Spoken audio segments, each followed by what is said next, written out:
Gue yakin di video kali ini kalian bisa nyari inspirasi atau bahkan duplikasi setup gue karena biayanya nggak terlalu mahal. Video ini disponsori oleh Logitech.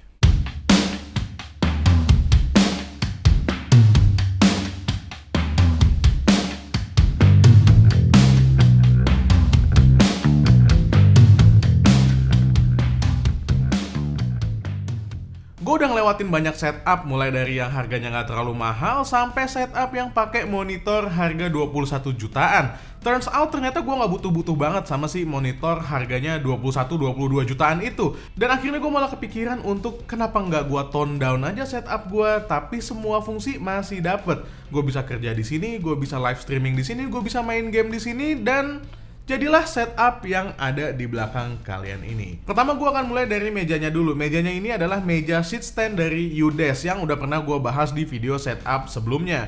Gue masih menggunakan meja ini karena emang meja ini masih durable dan masih kuat untuk gue pakai. Mungkin yang ngebedain adalah kali ini gue kasih castor alias roda di bagian bawah. Sehingga kalau untuk keperluan syuting gue perlu geser meja ini, gampang banget buat digeser. Gue juga pasang sebuah power strip di kolong meja sehingga semua colokan itu bisa dicolokin langsung ke kolong meja dan cuma satu kabel yang keluar dari meja, yaitu kabel si power strip itu sendiri. Jadi kalau gue mau pindahin setup ini, gampang, tinggal lepas kabel power strip, abis itu gue geser karena udah ada rodanya dan voila, pindah. Gue nambahin sebuah LED strip merek Philips di bagian belakang dari meja gue. Ini warnanya bisa diganti-ganti. Dan juga ada bar di parallelogram untuk ngasih ya sedikit kesan gaming-gaming gitulah.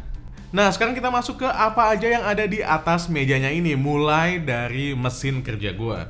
Mesin kerja gue masih menggunakan MacBook Pro M2 dengan konfigurasi 8GB RAM dan 512 SSD.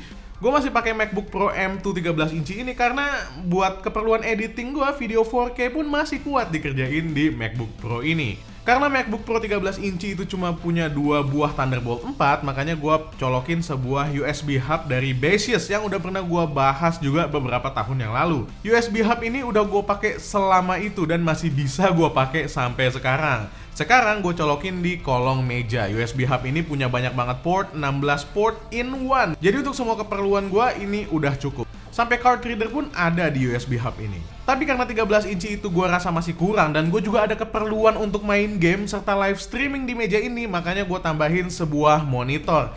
Kali ini monitornya harganya nggak sampai belasan juta, nggak sampai puluhan juta, cuma 3 juta aja. Bahkan kalau kalian dapat value deal, kalian bisa dapetin di harga 2 jutaan.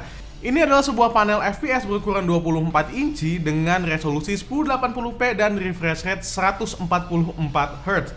Yes, 1080p aja dibandingin sama setup gue yang sebelumnya itu 4K. Ini adalah sebuah downgrade besar-besaran.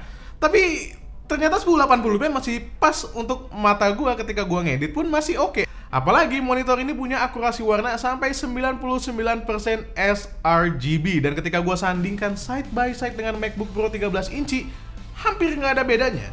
Meskipun untuk akurasi yang lebih oke, gue tetap ngedit video dengan preview yang gue munculin di monitor MacBook Pro, bukan di monitor ini. Monitornya ini gue taruh di atas sebuah arm supaya lebih fleksibel ketika gue mau geser-geser posisi si monitor ini. Kadang-kadang kan gue juga butuh syuting di atas meja, tapi monitornya nggak boleh kelihatan, makanya bisa gue singkirin ke sebelah kanan. Monitor ini punya 3 buah output, 2 HDMI 2.0 dan 1 DP 1.4. Untuk koneksi ke MacBook, gue menggunakan USB Type-C to DisplayPort. Jadinya koneksi ke MacBook ini gue menggunakan 2 kabel, yang satu untuk ke monitor, yang satu untuk ke Baseus dock. Kenapa nggak menggunakan HDMI dari Baseus dock ke monitornya? Karena gue butuh 2 HDMI untuk 2 konsol gue tercinta ini. Gesernya ke sini. Nah. Ada 2 konsol di sini. Yang pertama itu adalah Nintendo Switch OLED dan yang satunya lagi itu adalah Xbox Series X. Untuk Xbox Series X gue bisa mainin sampai resolusi 1080p 120 fps di monitor ini karena monitor ini udah dukung 144 Hz. Tentunya emang gak semua game support, tergantung gamenya itu sendiri. Misalnya kalau kayak game Halo Infinite itu masih support sampai 120 Hz, which is very good. Chef kiss. Karena gue bilang gue juga butuh untuk streaming, makanya gue juga menggunakan capture card dari Elgato dan juga capture card dari Avantgarde. HDMI out dari Elgato ini gue sambungin ke Nintendo Switch. Sementara untuk si Xbox ini gue colokin langsung ke monitornya. Tapi ketika gue mau live streaming, tinggal gue pindah HDMI-nya dari si Nintendo Switch ke Xbox. Nah, karena kabel HDMI dari Nintendo Switch itu sering dibuka dan dipasang, makanya gue nggak menggunakan docking bawaan dari Switch OLED, melainkan gue menggunakan docking dari GuliKit yang lebih mudah akses kabelnya. Yang namanya live streaming pastinya butuh facecam kan, makanya gue juga menggunakan Logitech Brio 500 yang reviewnya udah pernah gue bahas di sini. Atau di sini. Logitech Brio 500 ini adalah sebuah webcam Full HD 30 fps atau 720p 60 fps yang menurut gua oke banget. Dia bisa nge-track posisi muka kita loh, jadinya muka kalian nggak bakalan out frame ketika kalian lagi streaming. Dan juga dia mendukung show mode, jadi ketika gue mau unboxing live streaming itu mudah banget dengan Logitech Brio 500. Untuk video lengkapnya kalian bisa tonton di link yang ada di bawah. Untuk urusan audio, karena monitor ini tidak memiliki speaker, gue hanya menggunakan sebuah speaker dari Viata. Dan menurut gue ini udah cukup, apalagi speaker ini bisa gue umpetin di bawah MacBook gue. MacBook gue taruh di atas sebuah stand laptop dan speaker Viatanya bisa diumpetin, jadinya kelihatan lebih clean lagi. Karena clean dan minimalis itu adalah tujuan dari setup kali ini, makanya nggak banyak barang yang ada di atas meja. Yang kelihatan cuma ada controller, mouse, keyboard, dan juga ada sebuah trackpad. Kenapa gue menggunakan mouse dan trackpad sekaligus? Karena trackpad ini bakalan ngebantu banget ketika gue harus editing video. Gestur-gestur di Mac itu dengan sangat mudah dilakukan di trackpadnya Apple ini. Tapi kalau kalian pengen minimalis lagi, kalian bisa menggunakan mouse aja. Apalagi mouse Logitech MX Master 3S for Mac. Mouse Logitech MX Master 3S for Mac ini adalah sebuah mouse yang masih menggunakan form factor dari Logitech MX Master 3S dengan fitur-fitur yang kurang lebih sama. Mouse ini menggunakan silent click sehingga nggak ganggu orang-orang yang ada di sekitar kalian. Selain kliknya yang silent, mouse ini juga menggunakan sensor 8K DPI yang memungkinkan kalian menggunakan mouse ini di atas permukaan kaca sekalipun. Selain itu, scrollnya dia juga menggunakan magnet yang disebut sebagai Max Speed. Scroll Max Speed ini memungkinkan kita scrolling cepat ketika kita lagi baca dokumen atau lagi nyari file atau ya apapun lah yang butuh scrollnya cepat. Gue sih nggak butuh-butuh banget. Tapi yang jelas Max Speed ini satisfying. Ada horizontal scroll juga di mouse ini. Jadi buat kalian yang butuh horizontal scroll, misalnya buat ngedit video atau buat desain grafis, ini bisa banget di sini. Ada juga gesture button yang bisa kalian kustomisasi fungsinya. Nah, makanya tadi gue bilang kalau misalnya kalian nggak mau pakai trackpad, kalian bisa pakai mouse ini.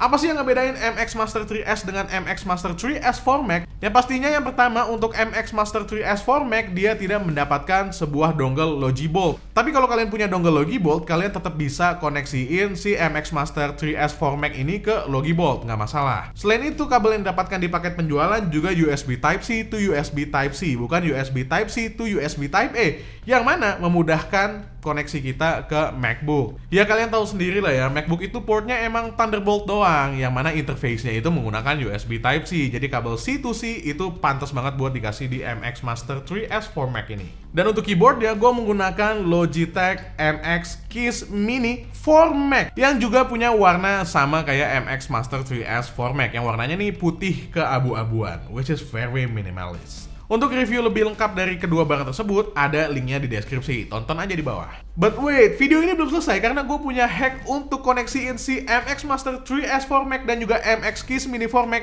ke Xbox Series X. Yang pastinya sebagaimana kalian tahu, Xbox itu udah dukung cross-platform multiplayer. Yang pastinya kalian bisa ketemu lawan yang menggunakan PC dengan mouse dan keyboard yang lebih superior daripada menggunakan controller. Nah, ada hacknya nih yang menarik banget yang gua temuin di peripheral-peripheralnya Logitech. Gue bisa sambungin dongle Logibolt ini ke Xbox Series X dan menggunakan mouse dan keyboard untuk main game di Xbox. Blur, mind blowing ya. Gue bisa menggunakan mouse dan keyboard ini hanya dengan cara memindahkan koneksinya, karena mouse dan keyboard ini masing-masing dukung koneksi ke 3 perangkat. Jadi ketika gue live streaming dan gue butuh untuk navigasi di MacBook, gue hanya cukup pencet tombol angka 1 aja untuk koneksiin ke MacBook.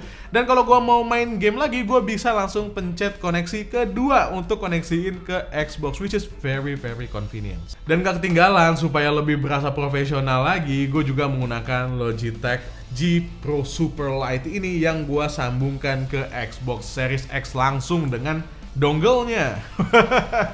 Jadinya ketika gue pengen agak kompetitif sedikit gitu ya, gue menggunakan mouse dan keyboard untuk main game di sini. Oke, mudah-mudahan kalian dapat banyak inspirasi dari setup gua kali ini, karena menurut gua setup ini bisa banget kalian duplikasi dengan peripheral yang sama atau bahkan peripheral yang berbeda. Kalian mau bikin versi sultannya bisa, kalian pengen bikin versi Kerehorenya pun menurut gua masih bisa. Gue Dian dari Main Lagi pamit, silahkan klik like dan subscribe dan juga tulis di kolom komentar kalau kalian pengen lihat video-video kayak gini yang lebih banyak dari Main Lagi. Itu aja ya. Assalamualaikum warahmatullahi wabarakatuh. Bye.